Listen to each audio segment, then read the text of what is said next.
Selamat malam, Bapak Ibu, saudara sekalian. Shalom untuk kita semua. Saudara, kita sudah sampai pada sesi ke-11 malam ini. Masih Kitab Matius. Jadi, rupanya Injil ini akan sesinya panjang sekali. Ya, malam ini temanya adalah saat hidup berbeban berat. Kita ambil dari pasal Matius pasal 11, seluruh satu pasal ya malam ini ya. Oke, em, untuk itu mari kita siapkan seluruh keberadaan kita. Mari kita tundukkan kepala. Mari saudara, kita berdoa. Bapa kami yang di surga, terima kasih untuk malam hari ini. Kembali kami mau mendengarkan firman-Mu dan kami mau belajar. Sehingga setiap kami tidak hanya belajar dengan rasio kami, tapi kami mendapatkan rema yang dapat kami hidupi setiap hari. Terima kasih, urapi mulut hamba-Mu untuk menyampaikan kebenaran ini. Hanya di dalam nama Tuhan Yesus kami berdoa. Amin. Ya, malam ini adalah sesi ke-11 Kitab Matius. Saya beri tema saat hidup berbeban berat. Bapak Ibu Saudara sekalian, Matius pasal 11 itu menyoroti bagaimana Yohanes Pembaptis bisa juga ragu-ragu loh. Padahal Yohanes Pembaptis adalah seorang yang berkata, inilah anak domba Allah yang menghapus dosa dunia. Ternyata bisa ragu-ragu juga. Kemudian Tuhan Yesus mengecam kota-kota yang mengeraskan hati dan juga tawaran Tuhan Yesus kepada orang yang letih lesu berbeban berat. Ya, oke kita lanjutkan dulu slide-nya. Ya, baik. Latar belakang sejarahnya gini, saudara. Herodes Antipas, penguasa wilayah Galilea dan Perea jatuh cinta kepada Herodias, yaitu istri daripada saudaranya sendiri, yaitu Herodes Filipus. Ya. Ia menceraikan istrinya lalu menikahi Herodias, menikah dengan istri dari saudaranya sendiri, Herodes Antipas ini. Nah, Yohanes dengan berani menegur Herodes di depan umum. Tidak halal, kata Yohanes. Kenapa? Karena menurut hukum Taurat, Imamat pasal 18 ayat 16 dan Imamat pasal 20 ayat 21, hal itu adalah perzinahan dan pelanggaran berat. Pelanggaran besar itu, saudara. Ya. Herodes marah karena ditegur oleh Yohanes di depan umum. Lalu Yohanes dipenjarakan oleh Herodes Antipas. Dan akhirnya hal inilah yang menuntun pada kematian Yohanes, yaitu dipenggal kepalanya, saudara. Yohanes Pembaptis ini ya. Oke, kita lanjutkan. Jadi Yohanes Pembaptis ini di penjara, saudara. Matius pasal 11 ayatnya yang kedua itu. Dikatakan Yohanes ada di penjara. Dan itu dijelaskan motifnya di Matius 14 ayat 3 sampai 4. Bentar ya, saya ya. Jadi dijelaskan di Matius 14 ayat 3 sampai 4 bahwa Herodes lah yang menangkap Yohanes sehubungan dengan perbuatan Herodes itu tadi, menikahi istri saudaranya sendiri, ya. Dan Yohanes berani menegur di depan orang banyak. Dicatat juga di Markus 6 ayat 17 sampai 18. Dicatat juga di Lukas pasal 3 ayat 19 sampai 20, ya. Jadi di, di Lukas pasal 3 ini dikatakan bahwa Yohanes menegur Herodes bukan hanya soal Herodias, tapi juga semua kejahatan lain yang diperbuatnya. Ini Yohanes Pembaptis ini sangat berani, saudara. Oke, kita lanjutkan. Ya. Jadi Yohanes ini meskipun luar biasa, tapi sempat meragukan kemesiasan Tuhan Yesus, saudara.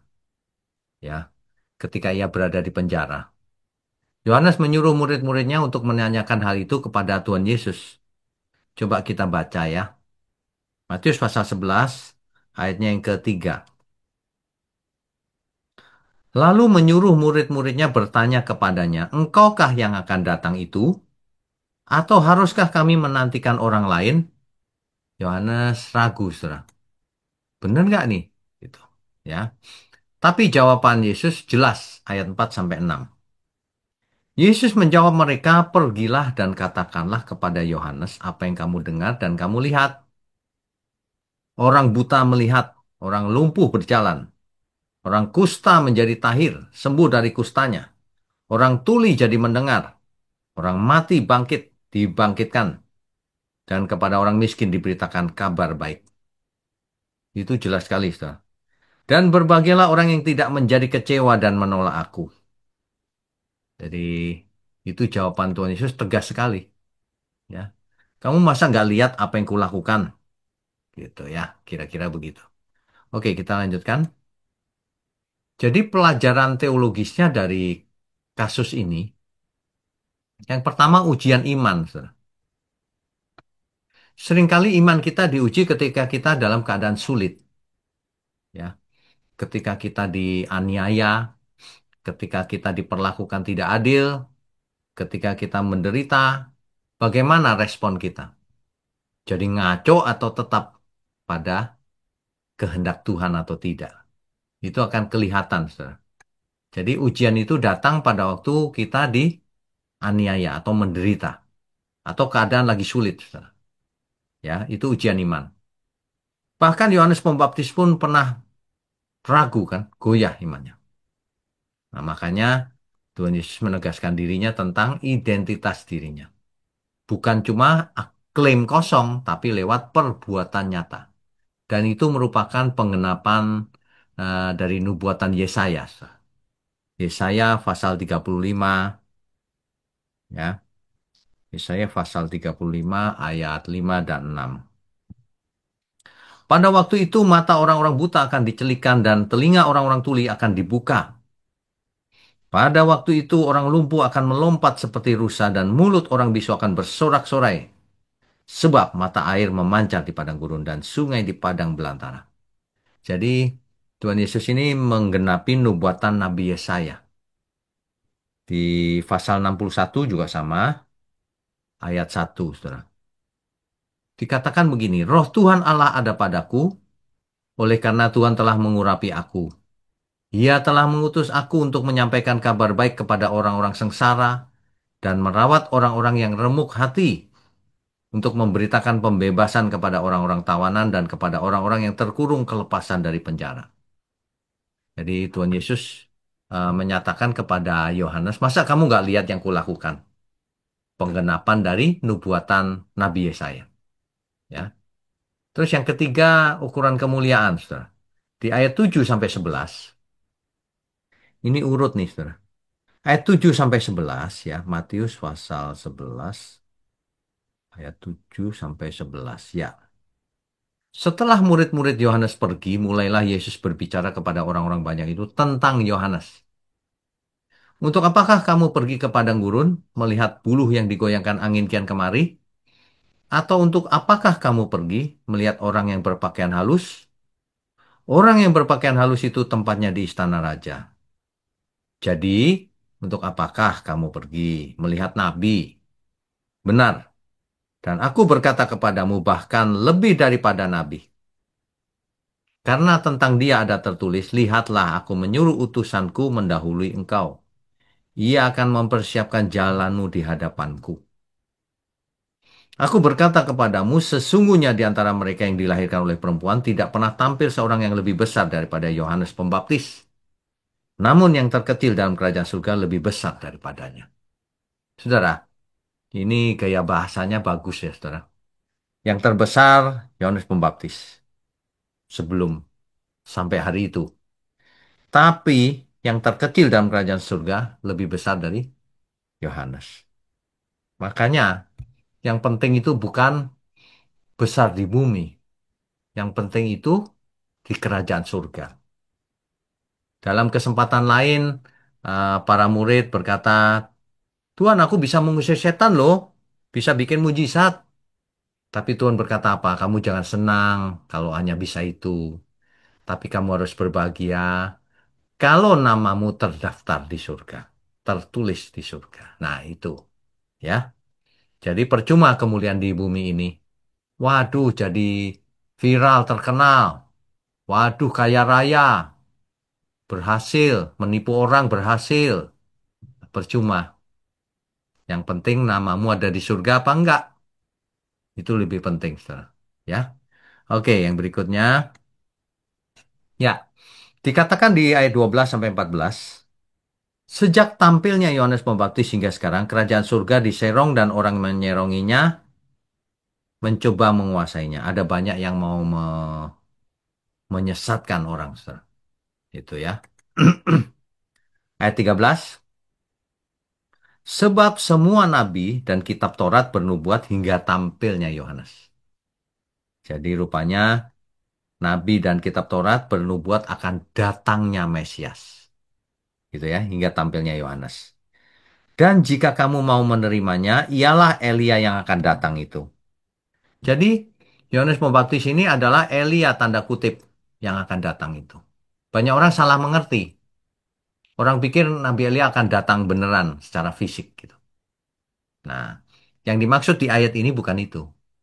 Jadi Yohanes bukanlah Elia secara fisik, tetapi mengambil peran profetik Nabi Elia, yaitu menegur dengan keras setiap dosa dan membawa umat kepada Allah. Itu maksudnya. Nah, suatu hari kita akan tahu bahwa Elia memang datang secara fisik. Kapan itu, saudara? Ketika bertemu dengan Musa dan Tuhan Yesus di gunung. Peristiwa transfigurasi. Gitu ya. Kita sudah sampai ayat 14. Oke, kita lanjutkan. Ya. Di ayat 15 sampai 19, ini harus dibaca, saudara. Ya. Siapa bertelinga, hendaklah ia mendengar. Ayat 16. Dengan apakah akan kuumpamakan angkatan ini? Mereka itu seumpama anak-anak yang duduk di pasar dan berseru kepada teman-temannya. Kami meniup seruling bagimu, tetapi kamu tidak menari. Kami menyanyikan kidung duka, tetapi kamu tidak berkabung. Apa artinya ini? Artinya orang-orang itu tidak meresponi, tidak meresponi apa yang diajarkan Tuhan Yesus. Tidak meresponi firman Tuhan. Itu artinya ya. Ayat 18. Bahkan mereka itu cuma cari mencari kesalahan saja, bukan mencari kebenaran. Coba perhatikan ayat 18. Karena Yohanes datang ia tidak makan dan tidak minum dan mereka berkata ia kerasukan setan. Yohanes banyak puasa, saudara. Dikatain sama orang, ia kerasukan setan. Ayat 19. Kemudian anak manusia datang ia makan dan minum. Lalu Yesus datang, ia makan dan minum. Apa kata mereka? Dan mereka berkata, lihatlah ia seorang pelahap dan peminum, sahabat pemungut cukai dan orang berdosa. Tetapi hikmat Allah dibenarkan oleh perbuatannya. Orang-orang zaman itu ya saudara, kebangetan. Tidak merespon, bahkan cari-cari salah orang. Yohanes yang suka puasa dibilang kerasukan setan. Yesus yang makan dan minum dibilang tukang makan dan tukang minum. Memang generasi ini generasi yang jahat ini yang dimaksud Tuhan Yesus ini. Ya, kita sudah sampai di ayat 19. Oke, kita lanjutkan. Ya, aplikasinya gini, saudara. Ingat ya, setiap kita belajar firman Tuhan, jangan cuma mengerti dengan rasio. Kita harus tahu aplikasinya. Bagaimana kita menghidupinya, aplikasinya. Iman di tengah penderitaan, ketika kita sedang menderita, dianiaya, diperlakukan tidak adil, kita jangan ragukan janji Tuhan. Jangan pernah ragukan, saudara. Ya, kita harus tetap tegak iman kita, terutama di tengah penderitaan, penganiayaan, penipuan, dan serangan-serangan lain. Kita harus tetap bertumpu pada karya nyata Tuhan Yesus. Janjinya pasti nyata. Bukan berdasarkan apa yang kita rasakan, cuma perasaan. Aduh, perasaan ini, perasaan itu. Perasaan manusia tidak objektif, subjektif. Jadi jangan kita menggunakan perasaan kita, tapi menggunakan firman Tuhan dan fakta. Gitu ya. Jadi kita harus fokus pada karya Kristus dan bukan pakai perasaan sendiri. Begitu ya.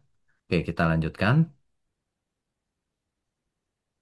Ya, berikutnya ayat 20 sampai 24. Saudara.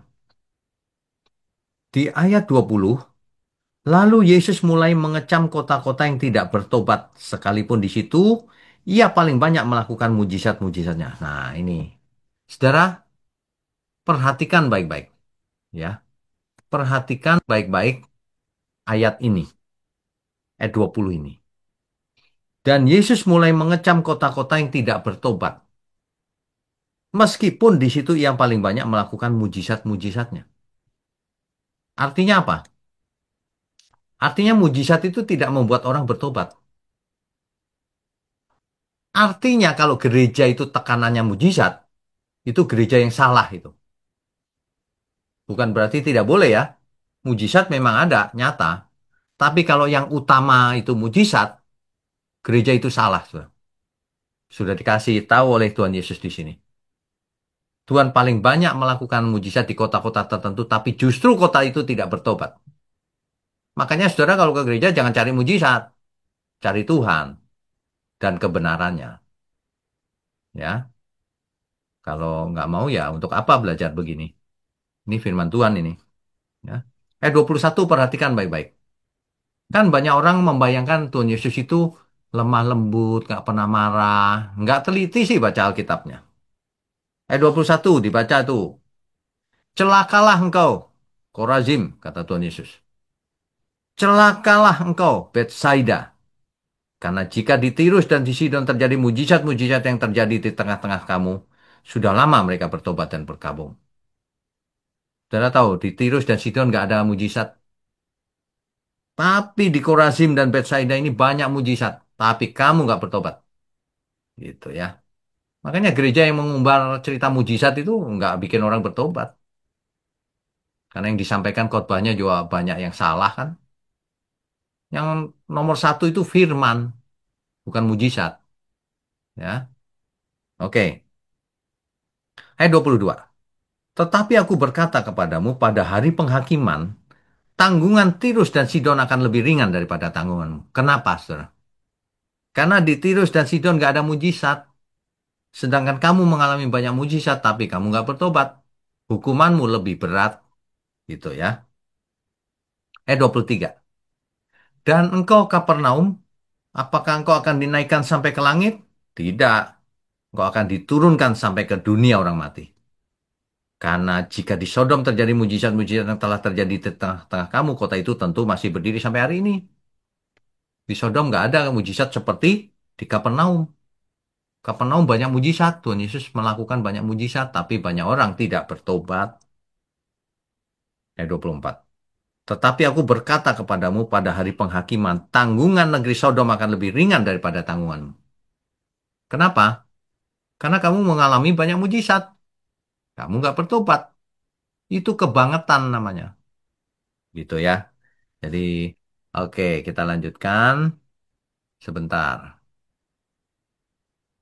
Ya. Jadi begitu, saudara. Dikecam oleh Tuhan Yesus. Dibandingkan dengan Tirus, Sidon, Sodom, kota-kota yang jahat tuh di perjanjian lama. Tapi hukuman mereka jauh lebih ringan nanti dibandingkan kamu.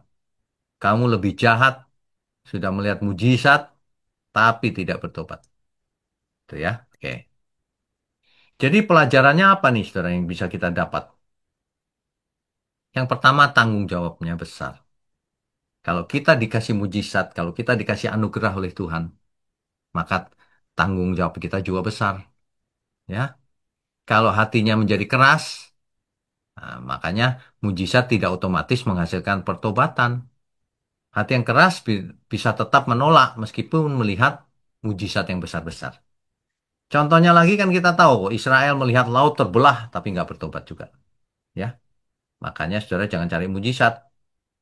Mujizat itu masih ada, tapi bukan diutamakan. Nah, respon yang dilihat oleh Tuhan bukan cuma ritual. Untuk apa ritual tapi responnya nggak ada. Artinya tidak melakukan dalam perbuatan nyata. Ya. Jadi aplikasinya gini loh, saudara. Kalau orang sudah terbiasa mendengar firman, kan banyak orang sudah terbiasa mendengar firman, ya. tetap hidup dalam tanpa pertobatan, bayangin. Saudara, banyak orang sudah mendengar khotbah saya sering, tapi tidak bertobat sedikit pun, ya. Nggak takut Tuhan sedikit pun. Nipu sana sini jalan terus, bahkan berani mengganggu pekerjaan Tuhan. Nggak pengaruh, saudara. Orang sudah terbiasa, udah imun. Memang nggak takut Tuhan.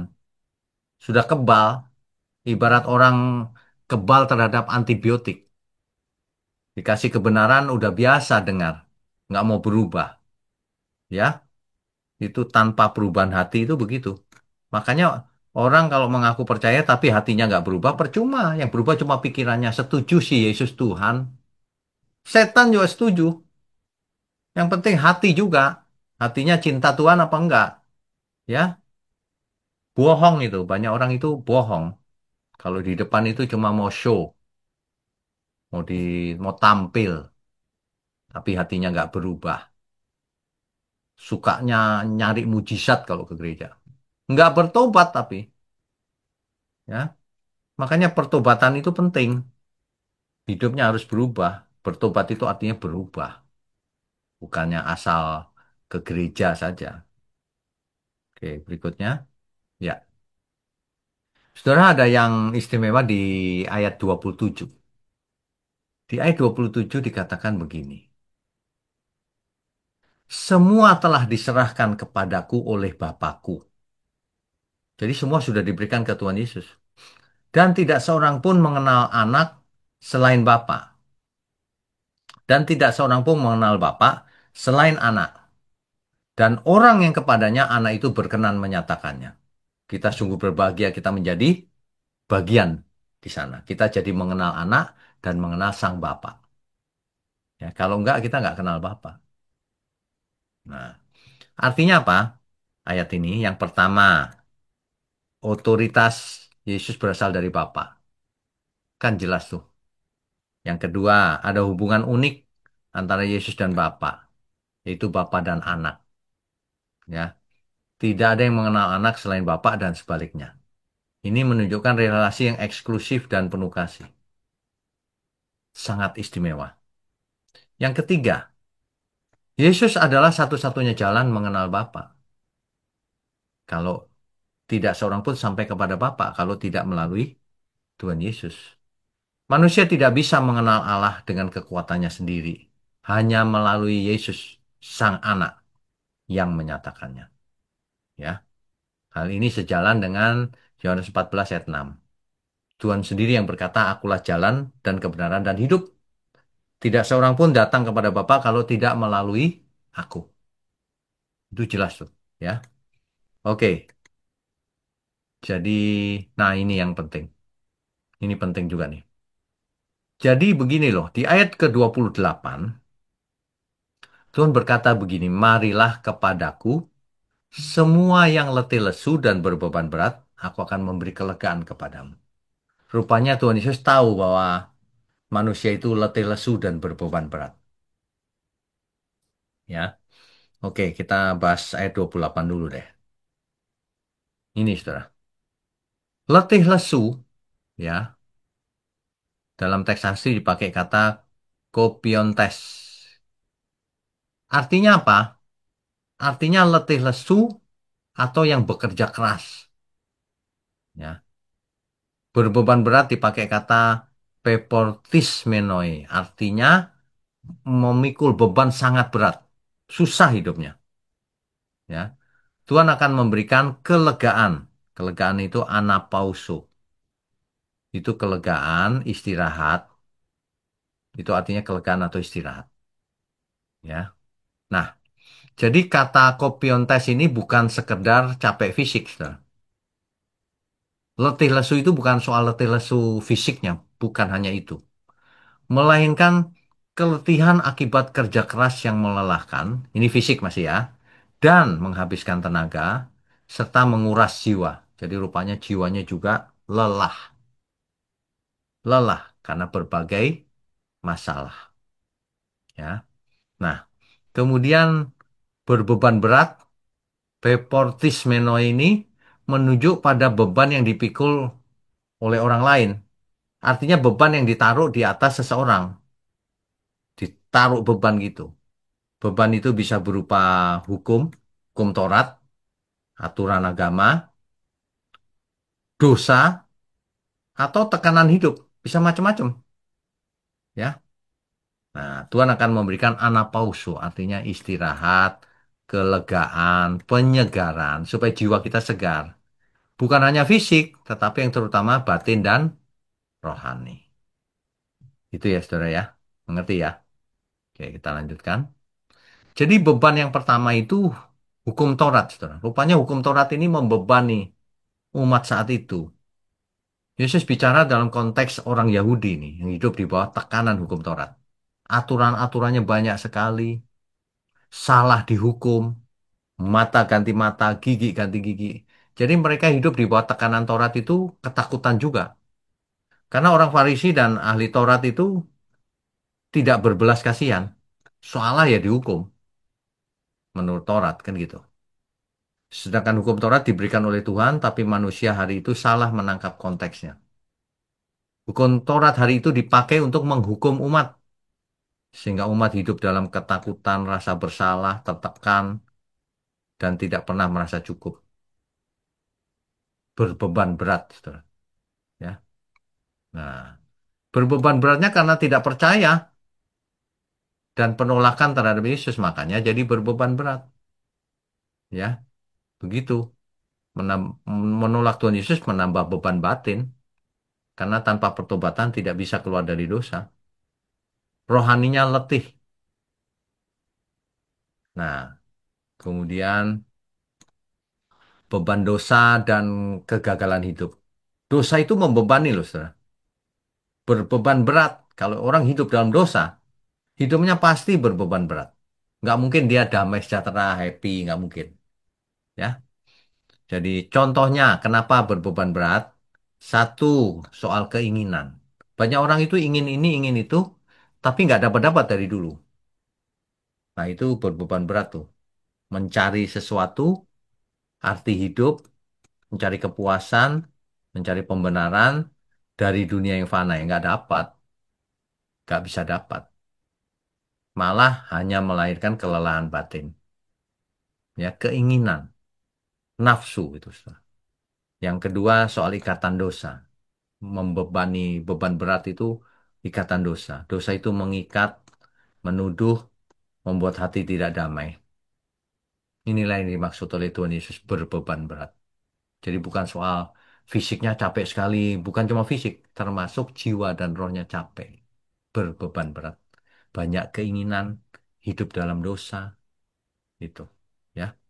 Makanya, makanya saudara, Rasul Paulus menulis, tanggalkan beban dan dosa, dan berlari-lari ke depan, supaya menuju tujuan lebih cepat dan sampai di tujuan. Menang dalam peperangan rohani. Jangan ada dosa, jangan terbebani oleh berbagai macam keinginan. Ya, oke. Berikutnya, tidak adanya damai sejahtera menjadi beban berat. Ya, banyak orang mencari damai kan lewat kerja, karir, harta, religiusitas, agama. Nggak bisa dapat, merasa kosong pasti. Orang kaya saja bisa bengong, kosong hidupnya. Ya, makanya Tuhan Yesus menawarkan sesuatu yang berbeda. Bukan sekedar bebas dari aturan atau beban, melainkan hidup dalam kasih-Nya dan anugerah-Nya Allah. Maka lepaslah beban itu dan dosa. Makanya hidup di dalam Tuhan harusnya tidak letih lesu dan berbeban berat. Meskipun badan kita capek, tapi jiwa dan roh kita menyala-nyala, memuji Tuhan. Kesimpulannya, saudara, kita Matius pasal 11 ini.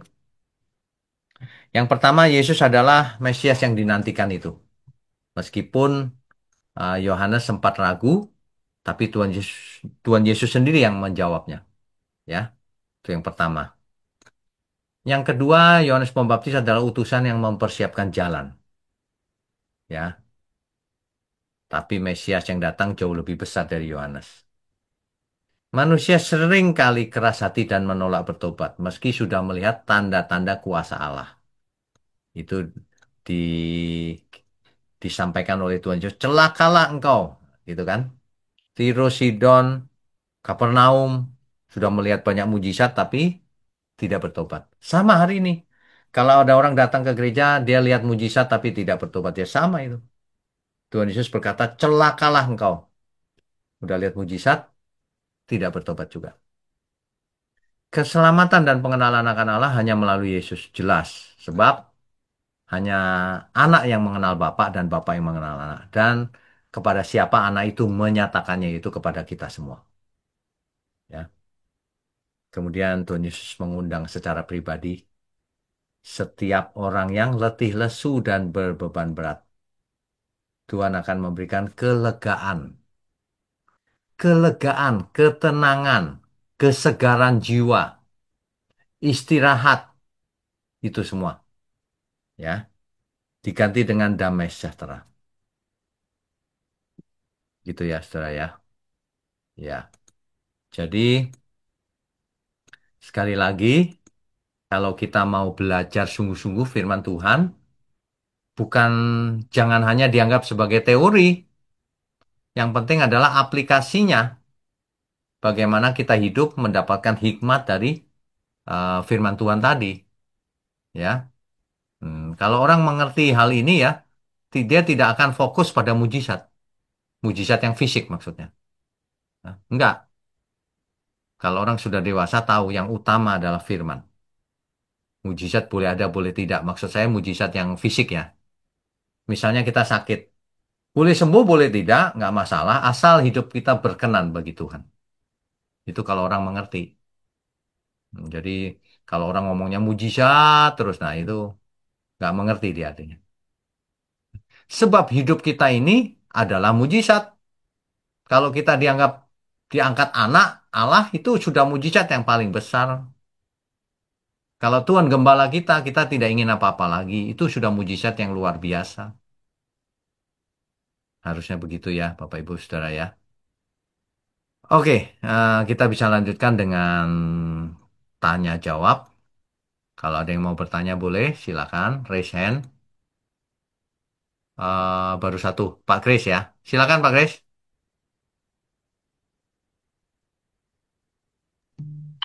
Ya, shalom malam, Shalom, malam. izin of camp, Pak. Ya, nggak apa-apa. Silakan. Ini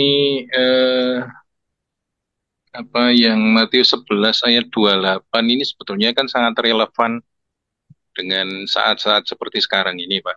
Ya, betul. Cuma saya ini ada izin sharing sedikit, Pak, kalau Ya, diizinkan. ya, silakan. Jadi pengalaman saya sampai ubanan ini ikut Tuhan, saya lihat bahwa ayat 28, marilah kepadaku semua yang letih lesu dan berbeban berat, aku akan memberi kelegaan kepadamu, itu tidak lepas ternyata dari ayat 29 dan 30, Pak. Ya, betul. Jadi ibaratnya itu seperti gini, kita ini bawa karung jelek besar, kita korek-korek sampah, kita penuhi dengan plastik bekas, kardus bekas, dan lain-lain yang berat sekali. Ya, Itu seolah-olah kayak Tuhan bilang, udah itu ditaruh dulu karungnya. Kamu sekarang eh, ngangkatnya benda lain. Misalnya ini dibawa ke dapur restoran mewah. Tapi kamu mandi dulu. Jadi seolah-olah kayak kita dipimpin Tuhan untuk melakukan sesuatu yang lain. Kalau eh, secara naluriah kan selama ini karena kita mengalami panas, terus mikul karung besar, oh hidup saya sudah berat kok. Malah ditambahi aturan baru, mesti mandi, mesti pakai pakaian rapi, mesti apa. Ternyata terus nanti didik Tuhan untuk mulai ngupas wortel atau apa. Ini hanya ilustrasi, Pak, dari ya, pengalaman hidup saya. ya, Nah, kebanyakan kita itu kalau lagi beban berat, fokus kita pada masalah atau beban kita yang berat itu karung isi kardus bekas sama plastik bekas tadi, tapi bukan fokus kepada nyari Tuhan, perintah Tuhan. Nah, selama ini yang saya kerjakan itu nyari Tuhannya kalau lagi kepepet, lagi butuh, Pak. Maksudnya kayak orang, Pak Wiknya tahu maksud saya ya? Ya, ya, Pelarian, kalau orang Jawa ngomong tambal butuh itu, Pak. ya, tambal butuh itu namanya. Ya, nah, tapi ini Tuhan Yesus maunya sudah itu karung besarmu yang isinya rongsok itu taruh. Sekarang begini, pikul cook yang aku beri, karena apa nanti kamu pokoknya tahulah, ternyata ini lebih enak daripada yang kamu bawa-bawa itu. Jadi ayat 29-30 itu seolah-olah seperti itu, Pak. Ya, Terus nanti kita kerjakan sesuatu yang, maaf saya pakai gambaran tadi, seolah-olah kayak lebih efektif, lebih efisien, dan itu membawa kelegaan yang Tuhan bilang itu tadi. ya. Jadi selama ini ayat 28 yang saya alami kalau saya nunggu-nunggu ayat 29-nya Tuhan, apa ini cooknya Tuhan, sambil sambil ngelihat ke Tuhan terus, matanya tertuju ke Tuhan. Ya. Nanti eh, tujuannya yang memberi kelegaan itu nanti betul-betul terjadi. Sudah berulang kali, Pak, ini, Pak. Ya, Hanya itu saja, menurut Pak Wiknya, kira-kira koreksi bagaimana, Pak? oke. Makasih. Saya bacakan ayat 29 dan 30 ya. Pikulah kuk yang kupasang. Jadi rupanya kalau orang datang kepada Tuhan Yesus, kan dijanjikan kelegaan tuh, kesegaran jiwa dan roh. Caranya bagaimana? Dikasih kuk oleh Tuhan Yesus. Itu loh, kuk itu seperti lembu atau sapi atau kerbau yang diberi di sininya dikasih supaya nurut lurus tuh loh, membajak. Taruh di sini. Nah, rupanya supaya mendapat kelegaan, ditaruh kuk oleh Tuhan Yesus. Supaya apa? Supaya belajar kepada Tuhan. Supaya tidak menyimpang ke kiri, ke kanan. Ada kuknya. Nah, gitu. Tapi di situ karena aku lemah lembut dan rendah hati dan jiwamu akan mendapat ketenangan. Rupanya kuk yang dipasang itu justru membawa kepada ketenangan. Orang yang nggak memasang kuknya, nggak mau dipasang kuknya oleh Tuhan Yesus, dia menyimpang ke kiri, cari sana, cari sini, akhirnya malah letih lesu berbeban berat. Kira-kira gitu ya. Ayat 30-nya dijelaskan sebab kuk yang kupasang itu enak dan bebanku pun ringan.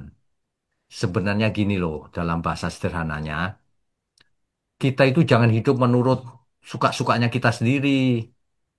Ikut aja menurut kehendak Tuhan, arah yang Tuhan kita dipimpin oleh Roh Kudus, oleh Tuhan. Bagaimana kita harus hidup. Taruh kuk. Kuk itu enak, ngikut aja. Itu maksudnya.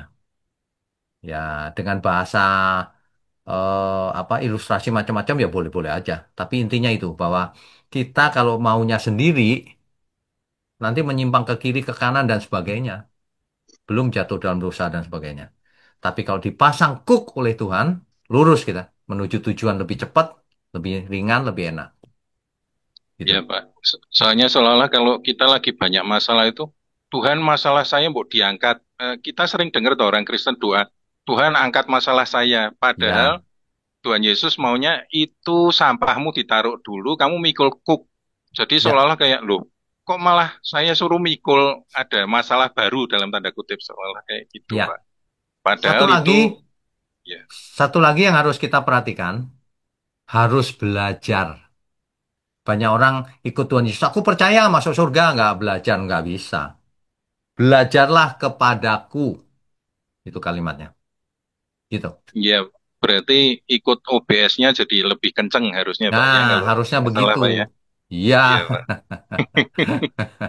Iya, Pak. Oke. Makasih, Pak. Ya, Tuhan Tuhan berkati. berkati. Berikutnya Pak Joko, silakan Pak.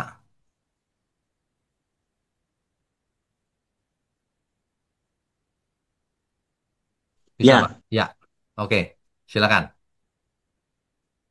Nah, ke mute lagi Pak. Ke mute lagi Pak. Ya, ya, oke. Sorry, sorry, Pak. Saya mau tanya, Pak, ini terkait dengan buah pelayanan. ya. Tadi kan yang di Matius 11 ayat 4 sampai dengan 6, bukti pelayanan itulah yang menunjukkan siapa itu Yesus, identitasnya, yaitu lewat Betul. karya nyatanya. Betul. Nah, Betul ya, betul. Di Matius 7:20 pun yang tadi Bapak sudah sampaikan, jadi dari buahnya juga lah kamu akan mengenal mereka. Ya, Nah, namun di Matius 7 ayat 21 dan 23 kita disuruh waspada sebab kita bisa juga ditolak oleh Tuhan.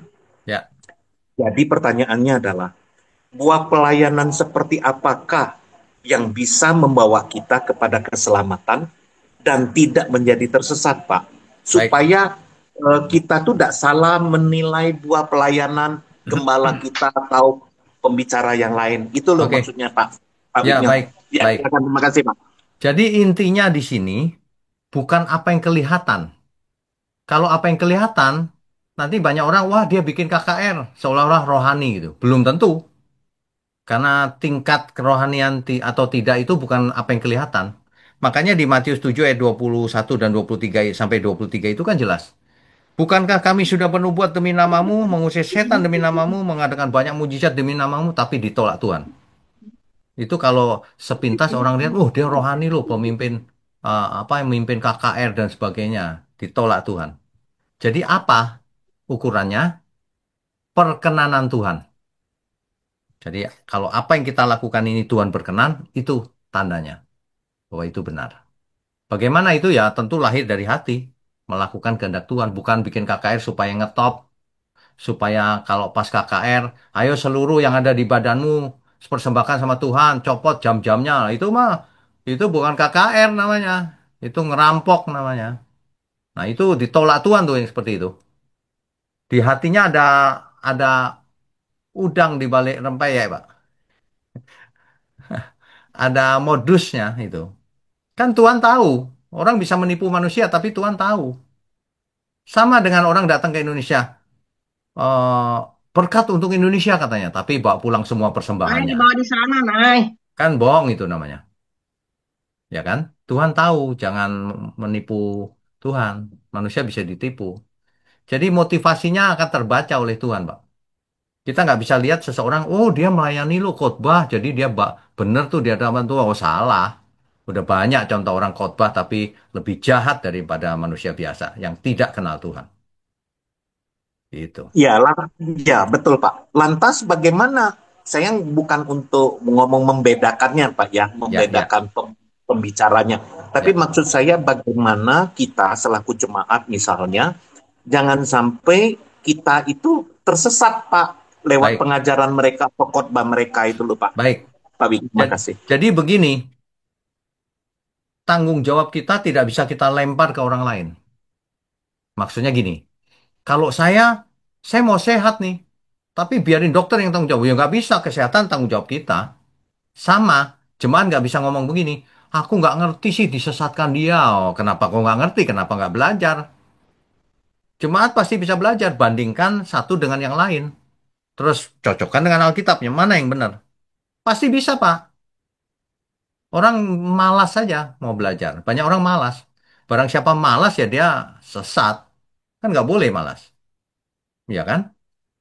Sekarang begini aja. Sederhananya begini deh. Ini OBS ini kan bisa diakses siapapun gampang. Tidak ditarik biaya juga. Lah kalau orang nggak mau dengerin salah siapa? Masa salah saya? Ya salah orangnya kenapa nggak mau belajar? Jadi manusia sebenarnya nggak bisa beralasan. Aku nggak ngerti salahmu sendiri kenapa nggak mau belajar? Iya kan? Hmm. Bisa dicocokkan kok satu sama lain. Oke, Ya, baik, ya, baik, baik. Wiknya oke. makasih ya Pak. Tuhan berkati Ya, Pak. ya, Tuhan berkati. ya Tuhan berkati. Berikutnya Pak Irwan, silakan Pak Irwan. Ya Pak Winyo, Ya, pertanyaan saya adalah mengenai beban berat dan beban dosa Pak. ya, Beban berat sepertinya saya ngerti dalam arti kita mencoba mengikuti jalan Tuhan dan kemudian mendapat rintangan-rintangan atau menjadi beban bagi kita. Tapi kalau memang beban dosa itu bagaimana? Apakah sejajar dengan beban berat atau apakah itu oke, suatu konsep yang lain Pak? oke. Jadi begini Pak. Dalam ilustrasi lain itu begini, kita mau berlari-lari menuju tujuan. Tapi ada beban yang merintangi kita supaya bisa lari berat gitu. Apa itu beban? Macam-macam. Contohnya, segala keinginan kita tentang dunia ini. Itu kan membebani, Pak. Kita nggak bisa lari iman kita. Pengen ini, pengen itu gitu. Yang kedua, kalau kita hidup dalam dosa, oh itu beban berat, Pak. Nggak bisa kita lari. Hidup dalam dosa. Nah, gitu. Dan beban-beban lainnya. Makanya dikatakan tanggalkan beban dan dosa. Dan Baik, Pak. berlarilah menuju tujuan. Gitu. Baik, Pak. Terima kasih, Sangat ya, Pak. Pak. God Jadi bless. segala sesuatu yang menghalangi atau mempersulit kita bertumbuh iman kita, itulah beban. Ya tentu saja dosa sangat menghalangi. Dan segala keinginan yang tidak benar itu sangat menghalangi. Ya dalam bahasa sederhana, daging kita menghalangi, Pak. Dan menanggalkan dosa itu dengan bertobat ya, Pak. Maksudnya, Menanggalkan dosa itu dengan menyangkal diri, yaitu bertobat, bagian dari pertobatan. Pertobatan itu kan banyak, Pak, prosesnya. Menyangkal diri, memperbaiki diri, mengaku dosa, dan seterusnya. Sehingga perbuatan kita nyata bahwa ternyata aku dipimpin oleh roh. Akhirnya gitu. Tidak dipimpin oleh daging lagi. Gitu, Pak. ya. Baik, Pak. Terima kasih, Ya, Pak. oke, God bless. Tuhan berkati. Baik, berikutnya Bu Ivon. Silakan, Bu.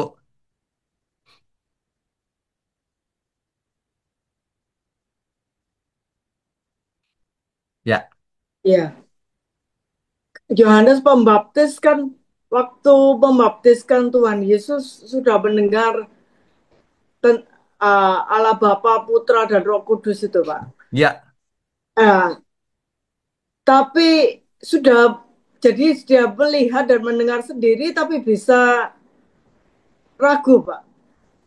Kemudian pertanyaan saya, kita sekarang yang di sini tidak melihat seperti itu, tapi sudah menerima Roh Kudus dan sudah mengalami seumpama, Pak.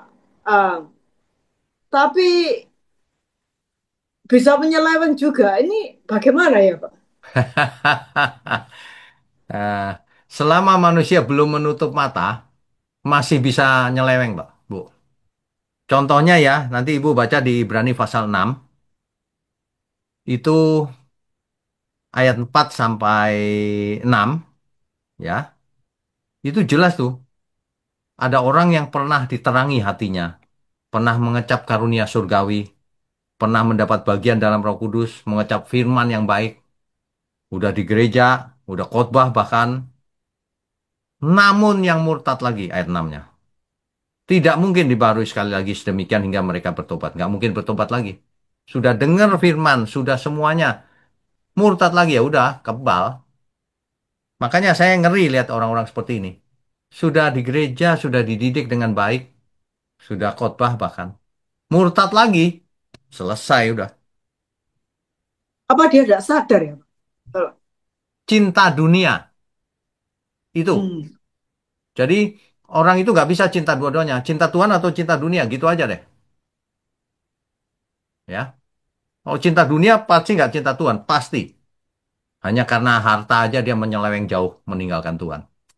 Melawan Tuhan bahkan. Cuman duit, ya itu mah orang bodoh itu mah. Kalau ditawarin mau uang atau kekekalan, dia kekekalan lah anak kecil juga tahu. Tapi prakteknya orang lebih milih harta. Itu orang bodoh itu namanya. Gitu. Kalau dia masih bilang cinta Tuhan, Pak, semuanya Di mulut semuanya boleh ngomong baik. cinta Tuhan, di mulut. Tapi Hmm. dari buahnya kita akan tahu orang cinta Tuhan atau tidak. Di mulut semua orang ngomongnya cinta Tuhan. Mana ada yang orang ngaku cinta setan? Ya nggak ada lah. Tapi perbuatannya menggambarkan dia cinta siapa sebenarnya. Begitu. Jadi iblis sih sangat menipu ya. Ini dari iblis atau dari dirinya sendiri? Dua-dua, Pak. Dua-duanya. Ya iblis tentu saja jualannya yang enak-enak lah. Kalau iblis datang dengan taring gitu ya semua orang nggak mau ikut dia. Iblis tampil sebagai wanita cantik, sebagai daya tarik dunia ini, sebagai ego yang tinggi. Nah itu iblis semua. Oke? Pak, yang kedua, Pak, bagaimana kita bisa tetap menyala-nyala, Pak, Oke. melayani? Nah, ini sebenarnya hubungannya tetap pada cinta Tuhan atau tidak. Kalau orang cinta Tuhan ya nggak bisa padam, menyala-nyala. Tubuh bisa capek loh, fisik ini capek sekali. Tapi rohnya menyala-nyala terus. Itu cinta Tuhan. Jadi sangat bohong kalau orang bilang, aku bosen lo melayani. Nah itu nggak cinta Tuhan pasti. Ada nggak seorang yang lagi naksir cewek gitu, terus cowoknya ngomong gini, aku capek jemput kamu. Langsung ceweknya bilang, jangan jemput lagi mulai sekarang. Nggak ada. Kalau orang cinta itu ya, capek pun, wah, lautku seberangi, gunungku daki. Oh, gitu kan? Iya, Ya nggak? iya, Nah, iya, iya. Urusannya sebenarnya ujungnya cinta. Cinta nggak kau? Gitu aja deh, omong kosong itu semua itu. iya, Ya. iya. Makasih Pak, Tuhan Oke, memberkati. Tuhan berkati. Ya, Bu Yosefina, silakan, Bu. Selamat malam, Pak. Selamat malam. Puji Tuhan, saudara-saudaraku juga semua. Hari ini, Pak, saya kemarin tanggal 27 masuk rumah sakit, Pak. Sakit apa, Bu? Jantung saya bengkak katanya. Oh, oke. Terus? Sedangkan umur saya sudah 72 tahun ya, Pak. Ya, Dokter bilang, loh, ini baru pernah ke dokter. Saya bilang, puji Tuhan, Dok. Saya baru pernah masuk. Tapi saya nggak tahu nih apa yang bikin saya masuk angin. ya, Kalau gitu ibu di ronsen dulu. Tuhan selalu baik, Pak. ya. Kitanya manusia kadangkala yang kita harus mengucap syukur karena juga saya dengar Bapak punya good night. Kadang doa pagi kemarin saya berapa hari nggak nggak ikut karena saya memang di rumah sakit, Pak. Ya, Puji Tuhan, rema di dalam kehidupan saya setiap hari. Good night itu, Pak, puji menjadi Tuhan. yang penting Tuhan mau dari kita buah-buahnya, Pak ya. Yang tadi Ya, Bapak ya, seperti tadi betul. bilang. Saya dari tahun 93 itu yang saya habis dari keluar ajaran sesat itu, Pak. Ya, Saya mengerti apa rencana Tuhan. Saya sudah Tuhan tempat saya seperti Ayub, Pak. 15 tahun saya sakit kulit. Saya sembuh tanpa obat. puji Kemarin Tuhan. itu, Pak, saya jelas dengar suara Tuhan, Pak. Puji Tuhan. Luar biasa. Kebetulan di ruangan itu, Pak, saya sendiri. Hmm, Yang satu baru keluar di kelas 3, Pak. ya, Jadi saya di kelas 3 itu saya sendiri, Pak. ya. Saya bilang, suster, saya mohon maaf, sus. Kenapa ibu tolong TV-nya dimatikan? Saya ingat Bapak Wiknyo punya firman Tuhan yang menyatakan undanglah Yesus, kuduskan dirimu. Luar biasa. Menjadi rema di dalam kehidupanku, Pak, setiap saat. Puji Tuhan, Bu. Di dalam hari tua saya ini, begitu saya berdoa, saya bilang, Tuhan, apakah saya tidak menyenangkan hati Bapa? Suara itu baru saya dengar kembali, Pak. Hmm, Jangan takut, anakku. Saya bilang, kalau saya, Tuhan menyatakan itu, terima kasih Tuhan, Engkau sangat baik buat aku. Terus pas amin. hari Sabtu saya masuk, Pak, hari Minggu, Pak, sore, dokter Ya, jantungnya panggil saya. Sampai saya di ruangan jantung, Pak, luar biasa. Dokter bilang, detak jantung Ibu Josephine bagus. Terus saya puji bilang, Tuhan. jadi apa Pak yang dok yang menjadi ininya saya sekarang yang bengkak itu, saya bilang. Jadi ruang saya karena gemuk ya Pak, jadi banyak plak-plak juga kayak Ya, fat-fat gitu loh Pak, ya, yang bikin ruang jantung saya kurang ininya gerakan di dalam itu. ya, Tapi ya. tetap jantung ibu bagus. Saya bilang puji Tuhan dok. Kebetulan dokternya seiman, dokter Daniel Pak Oh, di oke. Primaya Depok. Oh, puji Tuhan, Ibu bagus. Besok Ibu bisa pulang. Oh, luar biasa. Puji Tuhan. Ya, Terima kasih Tuhan. Saya bilang, masuk di dalam anak saya bilang, Mah, boleh pulang hari Minggu sore. Saya bilang, Mama sudah dapat suara itu, nak. Jadi Mami nggak takut. Saya bilang, puji Tuhan. puji Tuhan. Ya, Pak, dengan mantap. firman-firman Bapak menguatkan saya menjadi rema di dalam kehidupan saya, Pak, di hari tua Amin, amin. saya ini. Ya, Terima kasih saudara-saudaraku semua. Puji Tuhan. Terima oke. kasih ya Pak Ya, Winyo. puji Tuhan Tuhan, Ibu. memberkati kita semua. Tuhan berkati. Senang sekali Ya, dengarnya amin Pak, amin. kesaksian yang sangat memberkati. Ibu usia sudah 72 ya? Iya, Luar biasa. 72 sehat. Ya. Oke, Bu. iya Pak. Terima Ya, kasih Pak. tetap semangat ya. Amin Pak. Damai Ya, sejahtera ada selalu Pak. baik. Tuhan berkati. Ya, terima kasih Pak. Berikutnya Ibu Meme yang terakhir. Silakan, Bu. Shalom Pak Wena, selamat malam. Shalom, selamat malam. Eh, Suara saya Jelas, jelas ya Pak? jelas. Ya, makasih ya Pak. Terharu nih dengar kesaksian Ibu Federica. Tetap semangat Bu, Tuhan Yesus memberkati. Pak Wena, saya ada dua pertanyaan nih. Ya, silakan.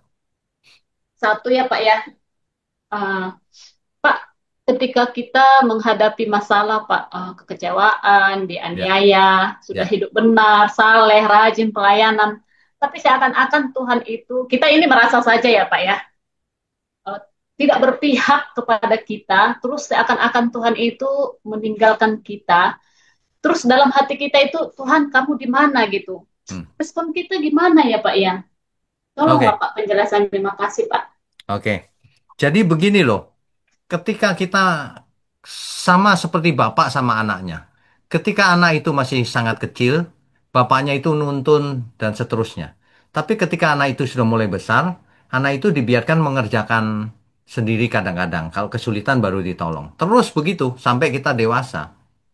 Jadi kalau Tuhan seolah-olah diam saja, memang kita didiamkan supaya kita merespon dengan benar.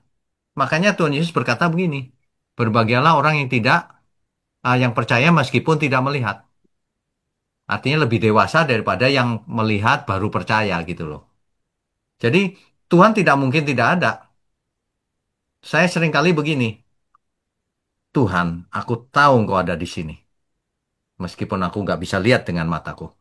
Tapi Roh Kudus ada. Aku tahu Engkau ada di sini. Dan apapun yang terjadi pasti dalam kendali Tuhan. Jadi kalau diizinkan kita mengalami masalah, artinya ada rencana yang lebih besar itu. Pasti, pasti. Makanya kita nggak boleh menyerah. Jadi kalau ada apa-apa, tenang aja. Tuhan ada di sekitar, Tuhan beserta kita. Jadi kita Amin. hadapi saja dengan tenang. Amin Pak, amin. Nanti kita akan melihat solusinya Tuhan berikan. Asal kita kerjakan bagian kita. Yesus luar biasa. Gitu, Bu Meme. Ya. Dan itu harus jangan teori. Kalau saya nggak pernah Amin. teori dari dulu, pokoknya Benar-benar. kalau mengalami sesuatu, aku tahu Tuhan besertaku.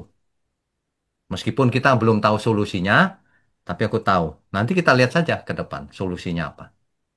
Asal kita terus lurus, jangan menyimpang ke kiri ke kanan gitu.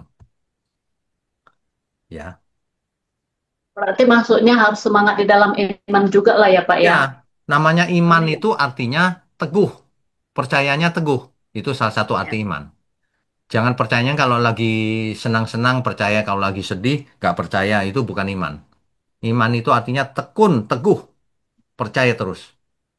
Bukan cuma percaya dengan otak loh. Aku tahu Tuhan, Engkau beserta aku. Gitu. Ya, ya, Pak. Tapi seakan-akan ya Pak, ketakutan itu, kecewa itu masih menghantui kita gitu. Hmm. Kok bisa ya Pak ya? Ya, itu perlu latihan juga kan. Namanya iman kan nggak langsung bertumbuh sempurna. Pelan-pelan. Melalui segala peristiwa, ternyata begitu ya Tuhan. Nanti setelah Ya, lewat peristiwa itu, kita baru tahu. Iya juga ya, gitu. kita buat bagian kita ya Pak ya. Ya, Tetap lakukan semangat. bagian Amin. kita. Amin Bu. Ya. Hasilnya apapun kita syukuri saja. Nggak Ya. masalah itu. Ya, Ya, Pak. Gitu, Pak. Yang kedua ya Pak ya, yang Kedua, terakhir ya Pak, maaf ya. ya. Ini Pak, saya mau tanya nih, eh, langkah apa, eh, langkah konkret apa Pak yang kita dapat lakukan agar kita lebih tekun membaca firman dan merenungkan firman itu setiap hari supaya kita itu peka di dalam firman Tuhan ya Pak ya. Oke, baik. Terima kasih Pak. Sama seperti orang yang mau merasakan panasnya api unggun. Bagaimana kita bisa merasakan? Ya harus dekat api unggun. Bagaimana supaya kita dekat terus? Nah, itu sebabnya GMM, Gereja Mula-Mula, dari pagi sudah ada doa pagi. Di tengah-tengah ada potongan-potongan khotbah, ada tas, ada macam-macam, ya kan? Tanya Alkitab saja. Ada online Bible study seperti ini. Hari Minggu ada khotbah. Ada banyak sarana. Malam hari sebelum tidur ada renungan malam. Kalau orang disiplin terus begitu ya, dan itu pasti makin lama makin dekat jadi irama hidup kita. Amin, amin, Pak. Gitu ya. Kalau orang nggak biasa kan gini, aduh males aku. Nah, tapi kalau orang nggak biasa, nggak melakukannya, nggak merasa nggak enak. Gitu. Coba bayangkan orang lain suruh ikut OBS belum tentu mau. Tapi kalau orang sudah Betul, betul. biasa, seleranya udah jadi. Gitu. Jadi kitanya yang harus memaksa diri tekun terus. Tanpa ketekunan tidak akan ada keselamatan juga. Harus tekun di dalam Tuhan. Tetap di Nah, dalam firman kata Tuhan Yesus. Ya. Ya Pak, paham Pak. Oke. Kalau pengajaran Bapak ini kan Pak kebenaran. Ya. Terus kalau kita ke gereja itu kan bertentangan sih Pak. Jadi kan fokusnya karena kan saya cuma ikut online Bible study gitu ya Pak ya. Ya. Terus kalau kita ke gereja kebanyakan itu sama, sama itu khotbahnya gitu. Kan kadang-kadang kita ini kan Pak pusing gitu karena saya perjumpaan dengan Bapak kan melalui online. Ya. Kalau dengan gereja secara fisik. Ya. Terus kadang-kadang gini loh Pak, kok bertentangan dalam hidupku ya, yang gimana gitu ya Pak. Oke. Setiap ajaran yang tidak sesuai Alkitab jangan diterima. Jadi kalau ibu ke gereja dengar, oh ini nggak sesuai Alkitab ya udah jangan diterima yang itu, yang sesuai diambil. Nggak mungkin dong semuanya tidak sesuai. Kalau semuanya tidak sesuai, jangan ke gereja Iya, itu, kacau itu. ada Kan yang benernya juga. melesetnya sedikit-sedikit ya udah yang sedikit jangan diambil, yang benar aja yang diambil, gitu aja. Tapi Ya, kita tetap di situ juga gereja gitu ya Pak ya ya, kalau bisa ya. salahnya sedikit ya nggak apa-apa Bu, tapi kalau salahnya banyak ya jangan. Ya, makanya Tapi Ibu so, sudah benar ikut OBS, dengarkan khotbah kita yang minggu juga, nanti pasti Ibu bisa bisa membedakan. Punya iya Pak, filter. iya banyak Pak. Sekolah saya filter, memang banyak perbedaan. Cuman Nah, kalau kita di gereja itu karena saya kan belum catch member nih. ya, Terus kalau kita macam mau bagi tahu sesuatu kan nggak boleh karena mereka batasi Pak secara dengan kamu belum member dengan member gitu. Jadi ya, saya diam aja. Tapi kalau dia khotbah, kalau apa ya, ajarannya salah, bukan salah gimana ya, macam nggak sesuai, saya nggak aminkan kan kalau ya, Pak Wino bilang kita kalau aminkan itu kita lakukan gitu ya Pak. ya, Jadi terkadang saya nggak aminkan itu nggak apa-apa ya Pak ya, nggak apa-apa. nggak Justru apa-apa kalau ya. Ibu aminkan yang salah, Ibu salah. Salah Iya kalau itu diaminkan. takutnya Pak. Iya, Ya, oke. Ya, ya makasih Pak Wino ya. oke. Tuhan Tuhan berkati. Yesus memberkati. Shalom. Shalom. Loh, ada lagi yang angkat tangan. Oke, nggak Baik, apa-apa. Ya, saya Pak. Silakan. Pak Samuel Ang, silakan. Ya, saya mau tanya ayat 24, Pak. Ayat 24. Tetapi aku berkata kepadamu pada hari penghakiman tanggungan negeri Sodom akan lebih ringan daripada tanggunganmu. Dari ayat ini rasa-rasanya orang-orang di negeri Sodom itu bisa selamat, Pak. Enggak, bukan. Ini ini fokusnya konteksnya adalah mau Tuhan marah terhadap kota-kota itu. Misalnya Kapernaum. Kapernaum dibandingkan Sodom, Sodom lebih ringan hukumannya. Bukan selamat. Artinya sedang menekankan Kapernaum ini loh. Kamu sudah dapat mujizat kok nggak bertobat juga ya. Sodom nggak dapat mujizat sebanyak kamu loh. Gitu loh. Maksudnya gitu. Bukan berarti Sodomnya selamat. Enggak. Enggak. Bukan itu. Ini perbandingan. Artinya kalau diberi banyak harusnya kamu lebih selamat gitu loh. Harusnya kamu bertobat kok enggak gitu. Iya, iya, iya. Ya, sudah ngerti. Makasih, Pak. Oke, Tuhan berkati. Terakhir Pak Epenius. Oh, ada lagi nanti Pak Samuel Ang, silakan. Ya, Eh, Shalom, selamat malam, Rosen, dan kita Shalom. semua. Nah, ini Ya, suaranya kok, bagus nih. Yuk, silakan. ya, pertanyaan saya, terima Tuhan Yesus itu yang penting atau bertobat? Oke, baik. Oke. Jadi kalau kita mengatakan kita menerima Tuhan Yesus sebagai Tuhan dan Juru Selamat kita, itu artinya kita harus bertobat. Kalau kita nggak bertobat, itu menerima di mulut itu bohong. Menerima itu artinya menerima dia sebagai Tuhan, artinya kita hambanya. Juru Selamat artinya kita mau menerima ajaran-ajarannya, mau bertobat. Kalau orang tidak bertobat, dosanya tidak diampuni. Gitu maksudnya, Pak Ebenir. Berarti Rosen biasa tekankan hanya kamu harus terima Tuhan Yesus. Begitu-begitu saya tidak ada ayat mendukung lagi, baru itu bagaimana? Ya, artinya kalau kamu harus terima Tuhan Yesus, ya itu benar. Tapi terima Tuhan Yesus itu artinya apa harus dijelaskan. Supaya orang bukan cuman gini, ya deh aku terima, sudah selesai. Enggak, harus prosesnya bagaimana menerima itu. Gitu. Baru setelah terima, begitu selanjutnya itu langkah apa yang lakukan? Nah, setelah terima, langkah berikutnya pemuritan. Harus belajar firman, harus belajar melakukannya. Jangan buat dosa lagi. Terus begitu. Terima kasih, Rosen itu saja. Tuhan Oh, Yesus itu saja. memberkati. Oke. Tuhan berkati. Ya. Terakhir, Ibu Pendeta Lina, silakan.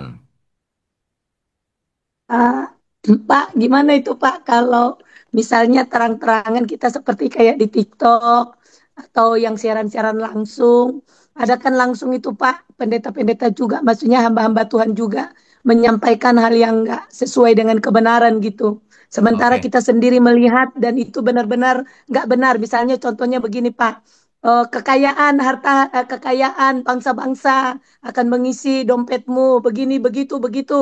Itu kan terang-terangan kita dengar ya Pak ya. Ya, Sebagai hamba Tuhan bagaimana Pak kita Pak? Apakah oke, boleh kita ya oke. ya Jadi, jadi begini, tanggung jawab kita adalah meluruskan yang salah. Makanya khotbah saya kan jelas-jelas bicara, tapi nggak boleh sebut nama ya, Bu. Saya bilang ini, itu salah itu ngajarin angkat dompet segala. Nggak penting banget itu. Ngajar itu harus bertobat. Kok angkat dompet?